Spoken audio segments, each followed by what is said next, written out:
Imagine living your whole life believing you knew your entire story, until one simple hidden piece of paper changes absolutely everything. That's exactly what happened to a woman who, while sorting through an old box left by her late mother, found something she never expected, a letter. But it wasn't just any letter. These were words kept under lock and key, written through tears, heavy with secrets, revealing a name she had never heard before. The name of her biological father. What would you do if you discovered your entire life had been built on a secret this deep? Today, you'll hear a true story of pain, courage, and fate.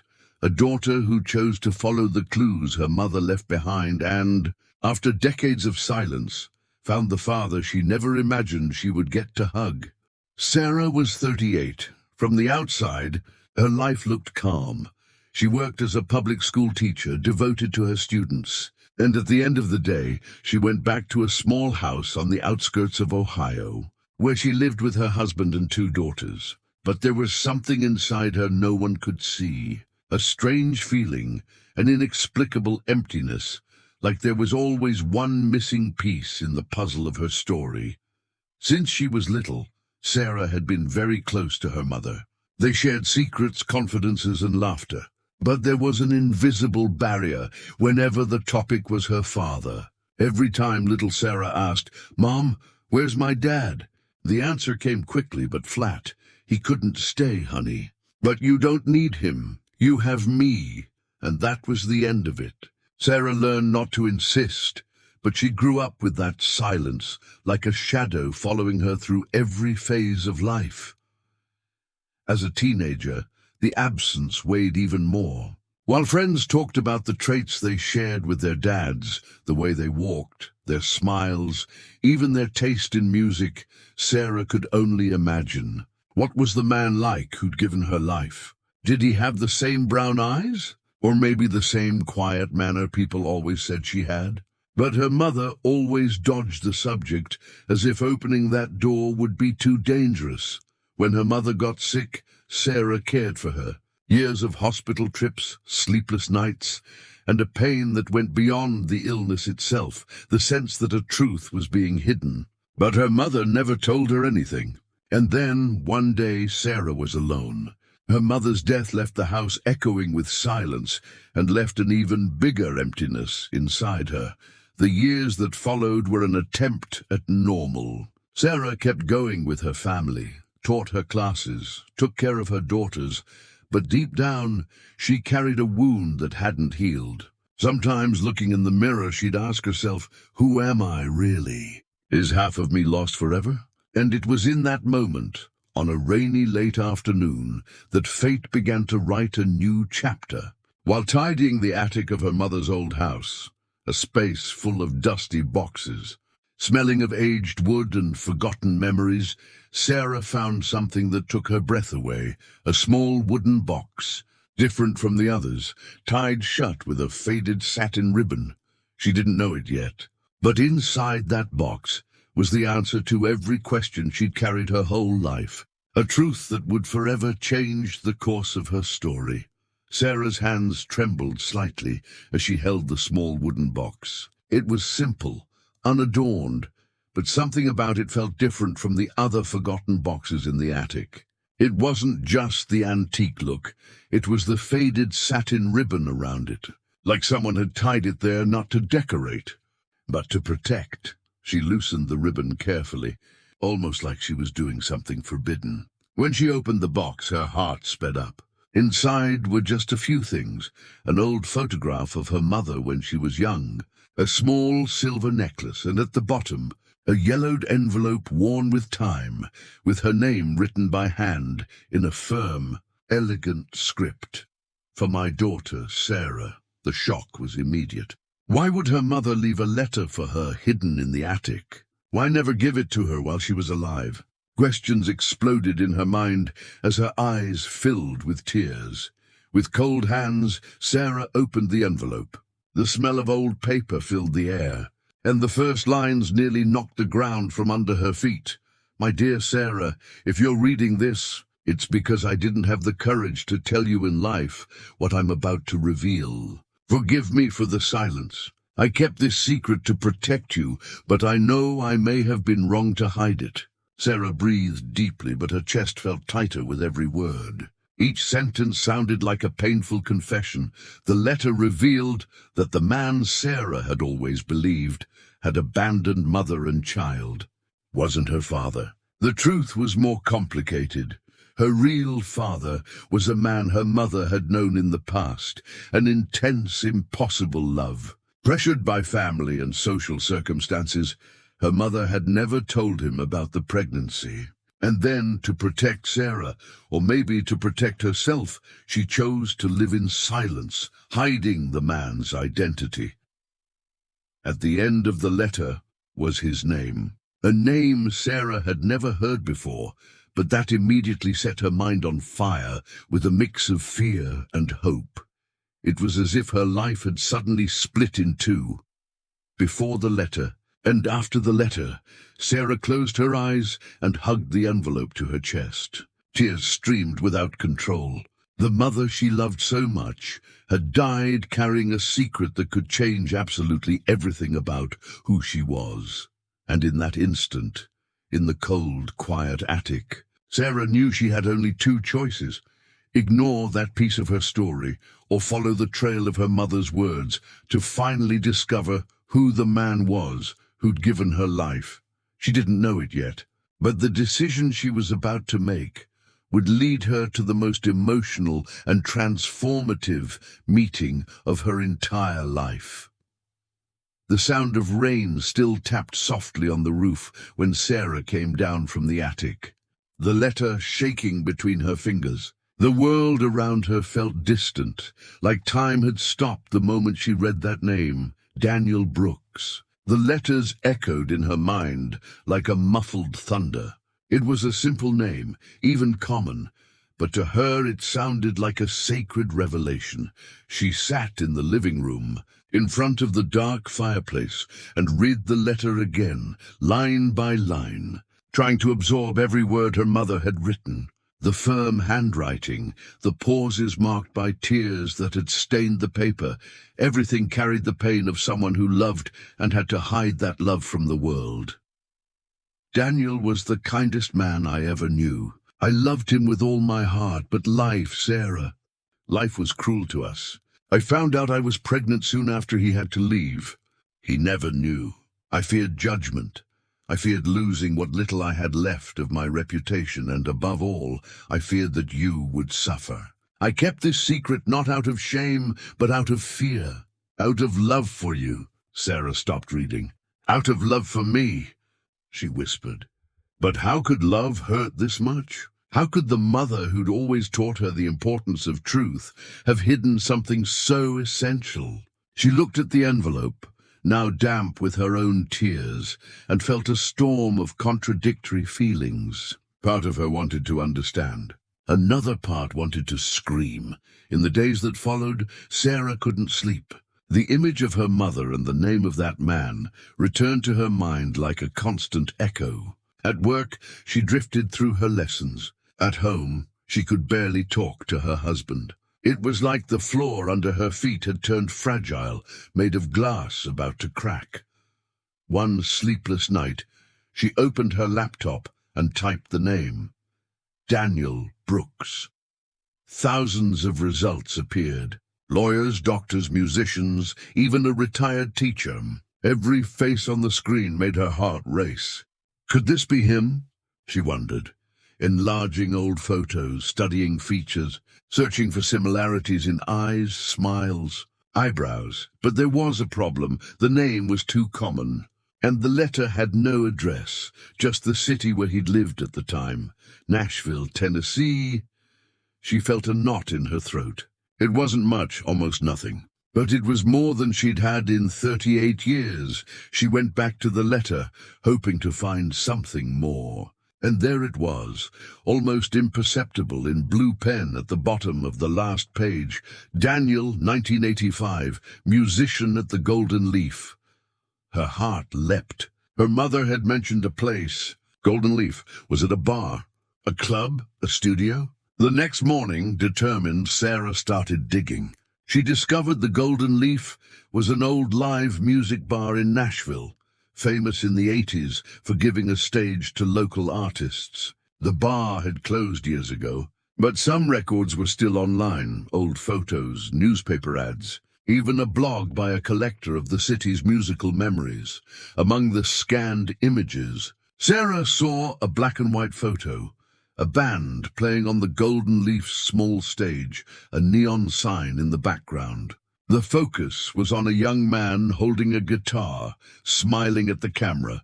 She felt the air leave her lungs, the smile, the eyes, that face. There was something far too familiar about it.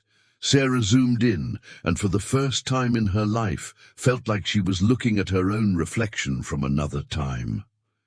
The tears came before she even noticed. It wasn't certain, not yet, but something inside her screamed that this man was the father she'd never known. But what now? How do you find someone after nearly 4 decades? Was he alive?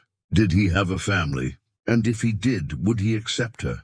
Questions piled up like a storm. Even so, a quiet voice inside whispered, "You need to know. You need to see it with your own eyes." Sarah carefully folded the letter, put it back in the envelope, and with trembling hands tucked it inside the journal she'd kept since she was a teenager. That night, she made a silent promise. She would find Daniel Brooks, no matter what it took. The past had finally spoken, and now she couldn't pretend she hadn't heard it. The next morning, after the discovery, Sarah woke before dawn. The sky was still deep blue, and the first ribbons of light cut across the window like pages, turning slowly. She lay there, staring at the ceiling, listening to the clock and to her husband's calm breathing beside her.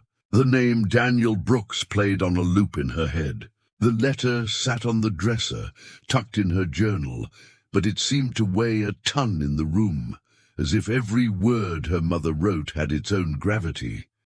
At breakfast, she tried to act normal. Toast, butter, juice for the girls.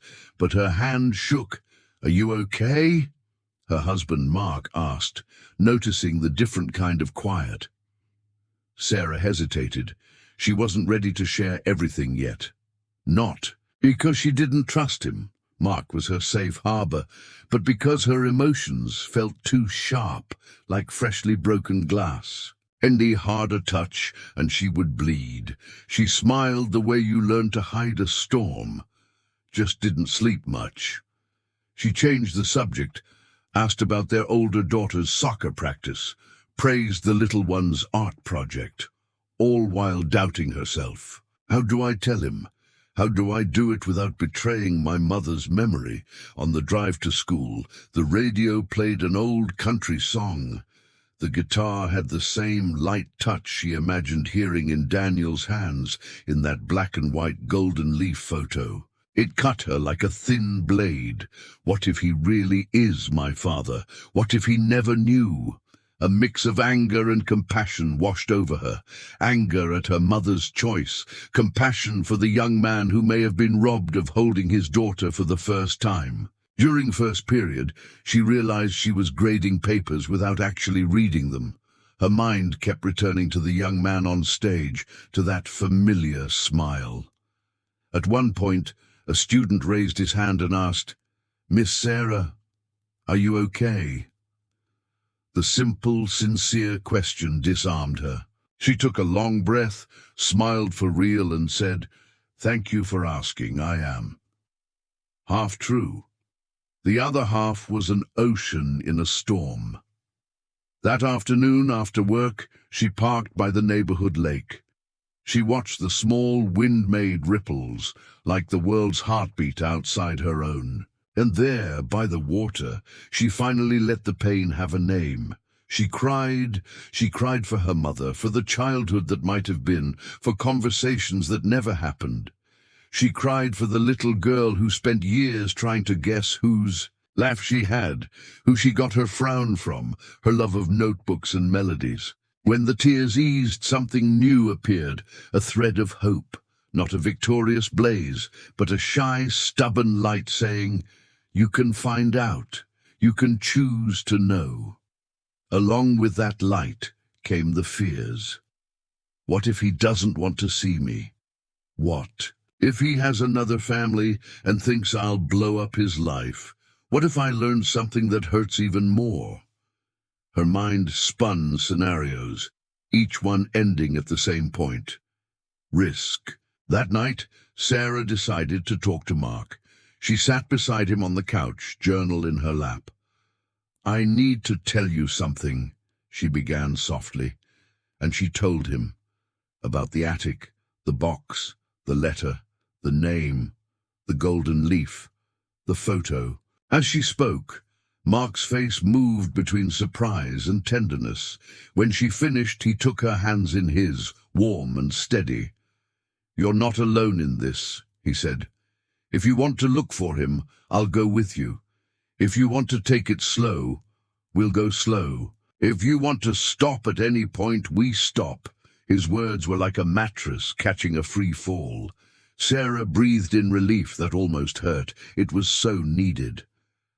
"I'm scared," she admitted. "I would be too," he said. "But fear doesn't have to drive. It can sit in the back seat. You choose the route." In the following nights, Sarah tried to map her feelings like constellations. There was guilt for feeling angry at her mother, gratitude for the good memories, curiosity lit like a campfire that crackles even when the wind tries to snuff it out. And one question that wouldn't leave: who am I when the truth walks through the door? She started writing letters she would never send, one to her mother, one to Daniel. In the letter to her mother, she thanked her and challenged her. "I know. You tried to protect me," she wrote, "but your silence cut me into thin slices." In the letter to Daniel, she kept it simple. "My name is Sarah. I think I might be your daughter." When she finished, she placed both letters in the same wooden box where she had found the secret.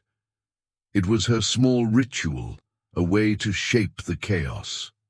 On a Saturday, Sarah met her childhood friend Lena for coffee, the one who had known all her phases. In the cozy place, smelling of cinnamon and steaming cups, Sarah told her everything. Lena listened with a sister's eyes. "You know," she said, stirring her coffee, "truth always comes like a high tide.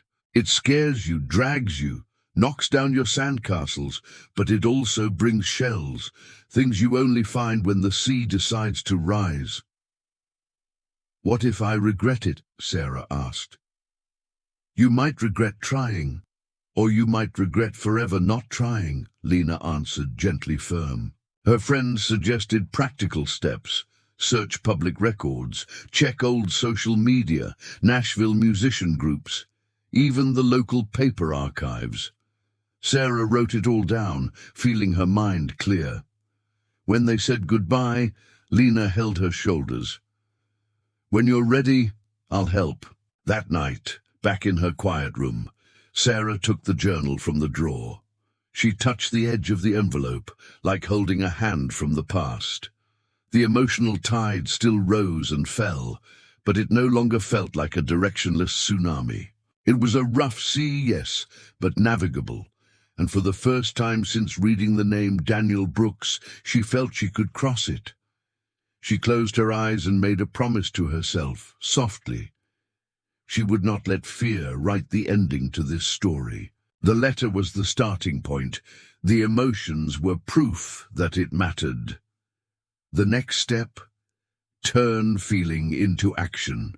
Before bed, she grabbed her phone, opened a new note, and typed a simple title: Search Plan, Daniel Brooks.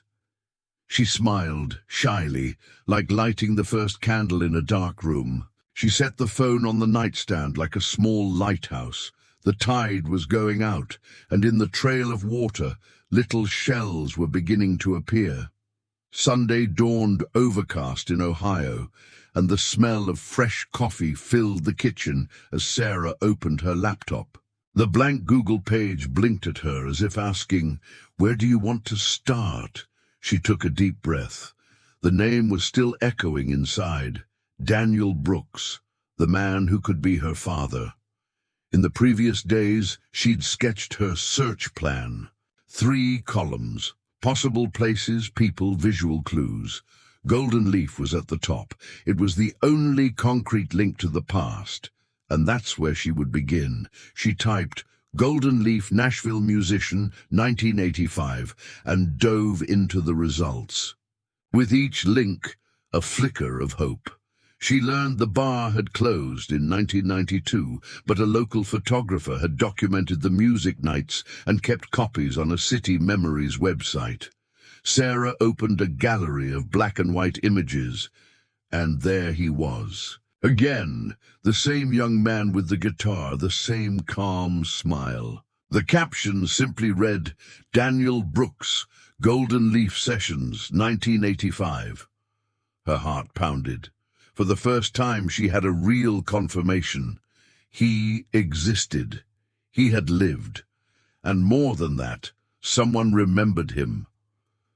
Sarah decided to write to the photographer. The message was simple, but full of expectation.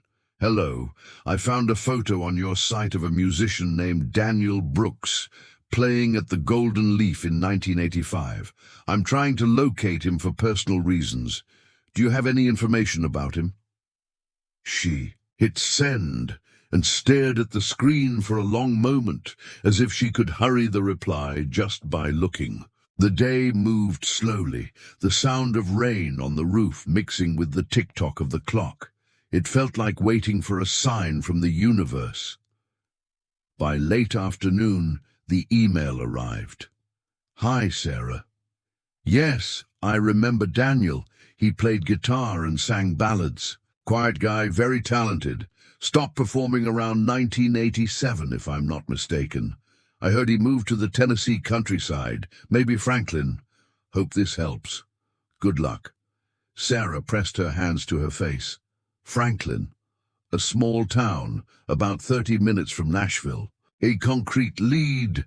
Her stomach flipped. Her heart raced in a way that bordered on fear. Until now, the search had been an emotional exercise. Now, it had a place on the map. That night, she told Mark, he might be there. Franklin. Mark listened. Quietly and without hesitation said, then that's where we go. In the days that followed, Sarah dug deeper. She combed public records, business directories, even Franklin Facebook groups. She found 3 Daniel Brooks, a pastor, an auto shop owner, and a retired musician who gave private lessons. She stopped at the last one. The profile showed a grey-haired man sitting with a guitar in his lap. She clicked. Her palms were sweating. His face had the same shape as in the old photo, and his eyes still carried that gentle light. The bio read, music teacher, former member of the Golden Leaf Sessions. A shiver ran down her spine. It was him.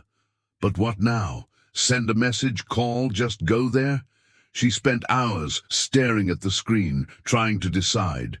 She wrote a message and deleted it, wrote it again. Hello, Mr. Brooks. My name is Sarah. This may sound strange, but... Delete. The fear of rejection felt almost physical. What if he said he didn't want to know her? What if he denied everything? But deep down, her mother's silence had taught her that running from the truth hurts more than facing it. So she took a deep breath, closed her eyes and wrote, Hello, Mr. Brooks. I hope you're well. I found an old letter written by my mother mentioning your name. I believe we may have something important to talk about. If you're open to it, I'd love to speak with you. She read it, reread it, and hit send. The tiny click sounded small, but inside her it thundered. That night in bed, her phone lay on the pillow, as if she expected it to buzz at any second. Her heart beat too fast for someone lying still. She thought of her mother, of all the times she'd wanted to ask but didn't have the courage. Now finally, she was doing what she'd always wanted, confronting the silence. Outside, the rain stopped. The wind brushed the leaves against the window, as if life itself was breathing with her. And in the middle of uncertainty, a quiet certainty formed inside Sarah. The search had begun, and there was no going back. The next morning dawned quiet. Sarah woke before the alarm, her eyes tired from waiting for a notification that never came. Her phone sat cold and still on the nightstand. No email, no message, no reply from Daniel Brooks. She got up slowly, trying to push the weight off her chest. The smell of fresh coffee, the sound of her daughters getting ready for school, Mark's goodbye kiss before work. Everything went on as usual, except her. Inside, it felt like a war between fear and hope.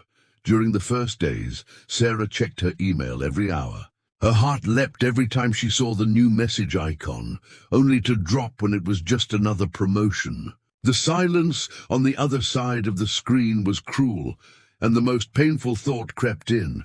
What if he read it and chose not to answer? That week, Sarah spent sleepless nights chasing every lead. She found an old newspaper article from 1986 that mentioned the Golden Leaf Sessions and cited Daniel as one of the most promising local musicians. Known for emotional songwriting and a soft voice, Daniel Brooks promises a bright musical future.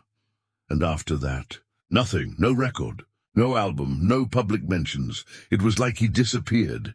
Determined, Sarah tried another route. She searched for music teachers in the Franklin area and found the number of a small community school. The name Daniel Brooks was listed as a volunteer instructor on Tuesday and Thursday afternoons. Her heart jumped, but before she called, something inside her froze.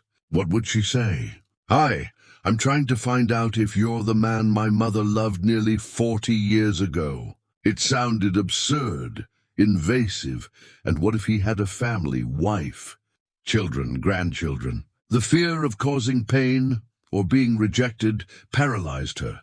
She jotted the number on a slip of paper and tucked it into her journal like storing dynamite in a drawer. She knew she'd have to use it sooner or later, but she wasn't ready. Not yet. Meanwhile, doubt gnawed at her. One night on the porch, she told Mark, "What if he really knows who I am and just doesn't want to see me?" Mark was quiet for a moment before answering. "Then you'll know. And even if it hurts, at least it'll be true. Uncertainty is a maze, Sarah. You need to find your way out," his words echoed. She realized fear wasn't going anywhere. She'd have to act with fear, not without it.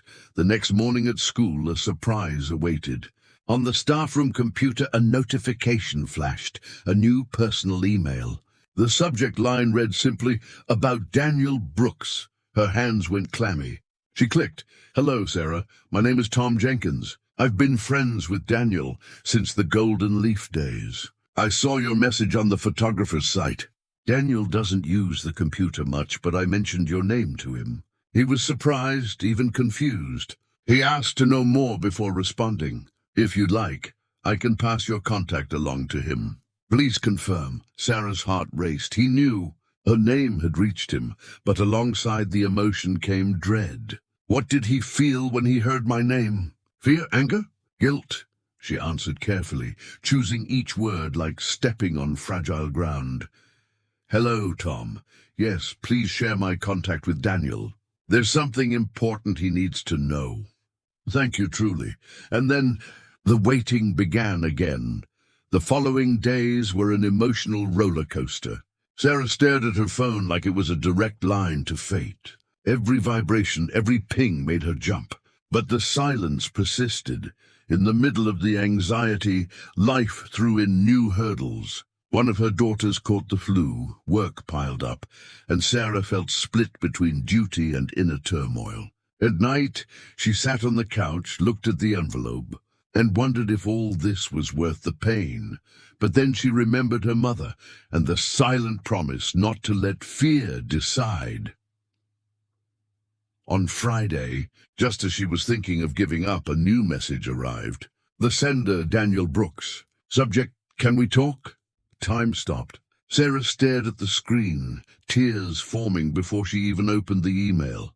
Hello, Sarah. Tom told me about your message. I admit I was surprised and didn't quite understand. Your mother was a wonderful woman, and it's hard to believe so many years have gone by. If this is what I think it is, we need to talk in person. I'm in Franklin. I can see you whenever you're ready. Sarah covered her face with her hands. Her heart pounded like a drum. His name now had a voice, a presence, an address. She looked out at the dark sky beyond the window and whispered, "Okay, Mom, I'm going." Fate had finally answered. Sarah read the email 3 times, as if she needed to be sure the words were really there. If this is what I think it is, we need to talk in person. Simple, but carrying the weight of decades unlived. Those few lines separated the past from the present, and she was about to cross the line. Over the weekend, she and Mark sat down to plan the trip. The route from Ohio to Franklin lit up on the laptop. 8 hours by car, he said, trying to be practical, but his voice held emotion. Sarah looked at him and asked quietly, "What if he isn't who I think? What if this just ends in another empty space?" Mark squeezed her hand and said, "Then you'll have your answer. Sometimes knowing is the first step toward healing." The night before they left, Sarah packed a small suitcase, slipped her journal inside, the original letter, and the photo of her mother as a young woman. She touched the silver necklace that had been in the box and clasped it around her neck like a shield against the unknown. The girls slept. The house was quiet. She looked at herself in the mirror, the reflection of a woman tired but steady, someone who had decided to face her own fate. Dawn came under a grey sky and a cold wind. The road felt endless. Trees blurred by in grey-green ghosts, and every mile was an inner conversation with her mother. "Why didn't you tell me, Mom? Why carry this alone?" Sometimes anger rose, then longing washed over it. Tears and smiles traded places like stripes on the highway. When the sign said, "Welcome to Franklin," Sarah's heart kicked faster. The town was small, with quiet streets and old facades. There was a peacefulness there, a stark contrast to the chaos inside her.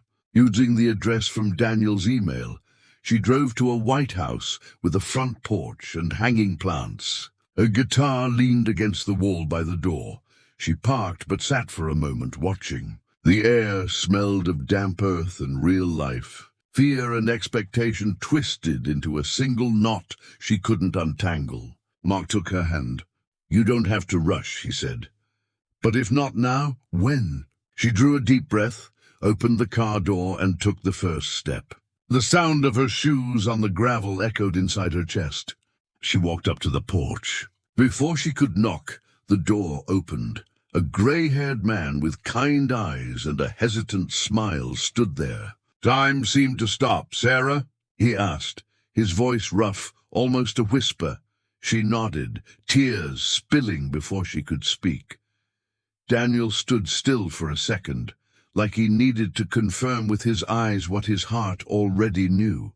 Then he took a step forward and said, voice breaking, I should have known." "She should have told me." Sarah swallowed hard, unable to speak. All she could do was take out the yellowed envelope and show him the letter. He read in silence, his eyes shining. When he finished, he took a slow breath, stepped closer, and asked, "Can I hug you?" She nodded, and the entire world seemed to dissolve in that embrace. Nearly 4 decades of silence shattered there on a simple porch in Franklin. That moment didn't erase the past, but it began to heal the present.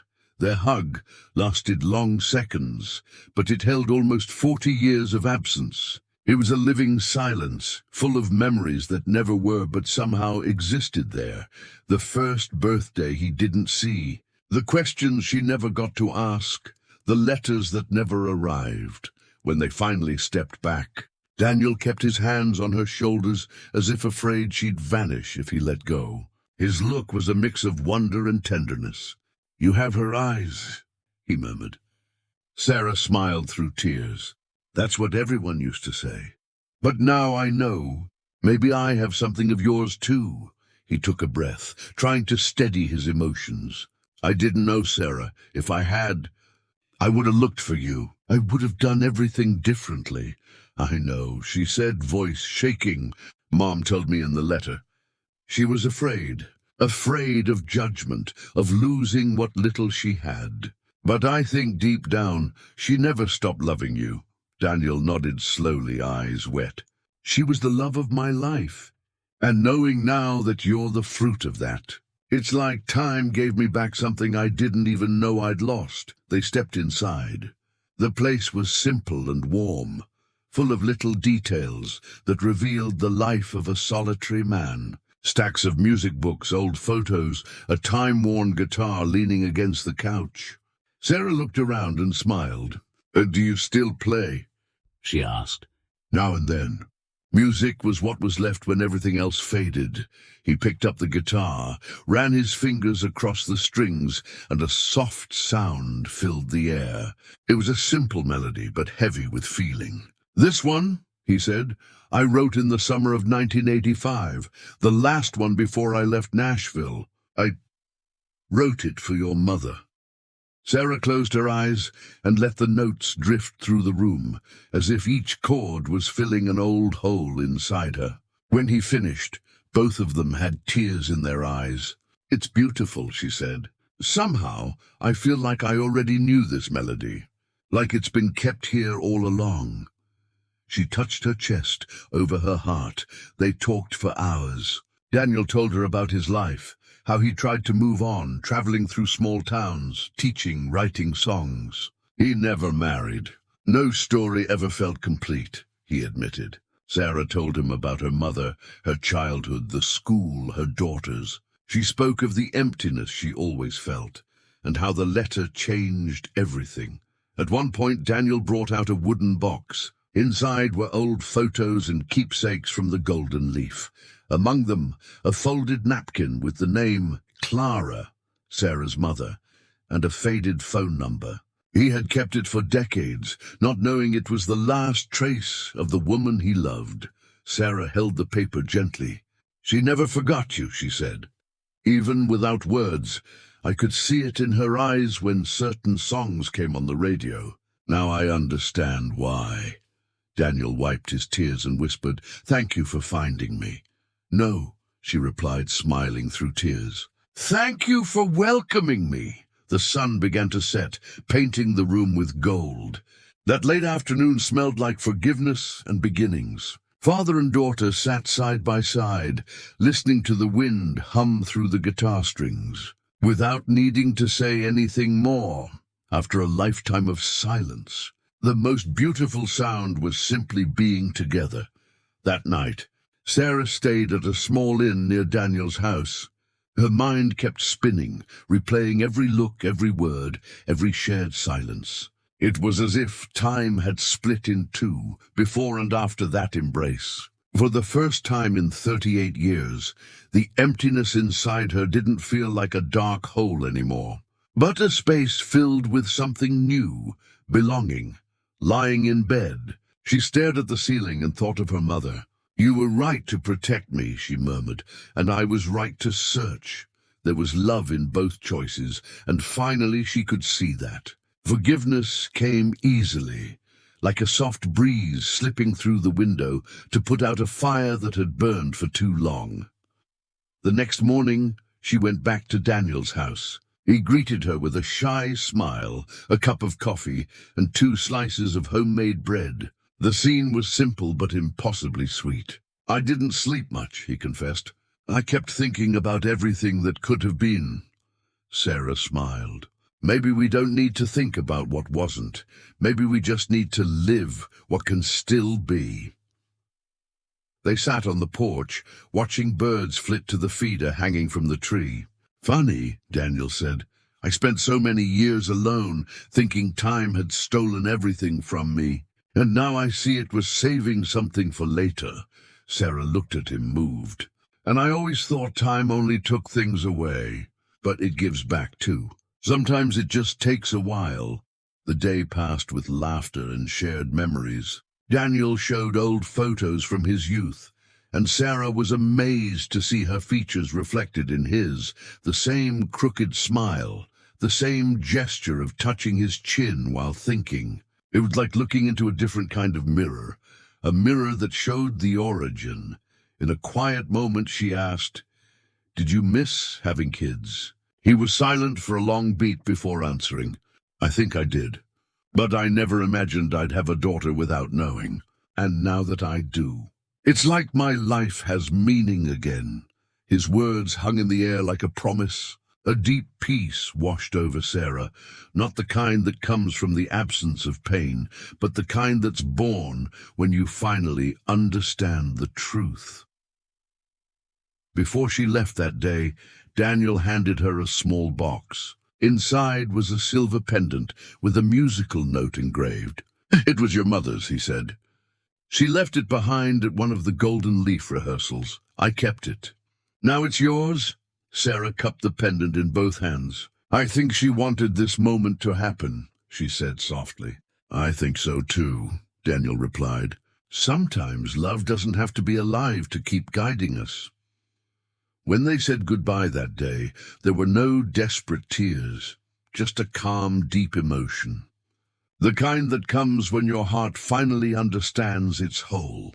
2 weeks later, Sarah returned to Ohio.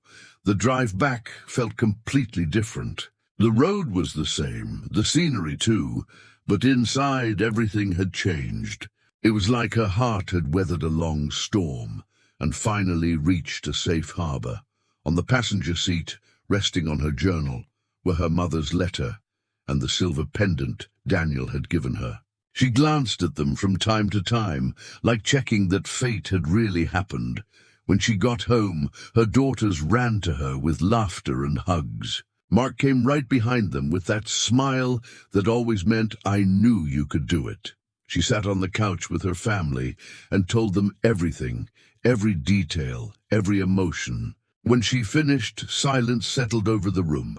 Her older daughter, eyes shining, said, "Mom, now I understand why you always said the truth sets us free." Sarah smiled, touched her daughter's cheek and said, "The truth can hurt, but it heals." In the days that followed, Sarah and Daniel spoke often, video calls, laughter, rebuilding memories. He met his granddaughters, told Golden Leaf stories, and promised to visit soon. With every conversation, the relationship took on new colors, not the gray of longing anymore, but the soft gold of a new beginning. One afternoon, while grading papers, Sarah received an envelope in the mail. Inside was a printed photo, her and Daniel on the Franklin porch, with the setting sun behind them. On the back, he'd written a sentence, "It's never too late for love to find its way back." The tears that came were gentle, not from pain, but from gratitude. Sarah framed the photo and placed it on the mantel beside an old picture of her mother. 3 lives, 3 eras, 1 story, finally united. Later, she opened her journal and wrote her last entry about the journey. "I went searching for a name and found a home. I went looking for a face and found mirrors. I discovered that sometimes fate doesn't get it wrong. It just waits for the right moment to bring us together." She closed the journal, looked out the window, and smiled. Outside, a light wind swayed the trees. There was peace. That night, before sleeping, Sarah opened the silver pendant and found a single word engraved in tiny letters: hope. She closed her eyes and whispered, "Thank you. Mom, thank you, Dad, and thank you, life, for guiding me back home." The camera in our minds would pull back slowly, the pendant glinting under the soft lamplight, as the final narration echoes with tenderness. Answers don't always arrive when we want them to. Sometimes they wait until the heart has ripened enough to receive them. And when they finally come, they heal more than we ever imagined. Silence. Fade out. If this story moved you, don't forget to like the video. It helps more people find touching reunions like this one. Subscribe to Life Reunions and turn on notifications so you don't miss any of the emotional stories we'll share here. And tell me in the comments, what city and country are you watching from? It'll be amazing to see how far these reunion stories travel.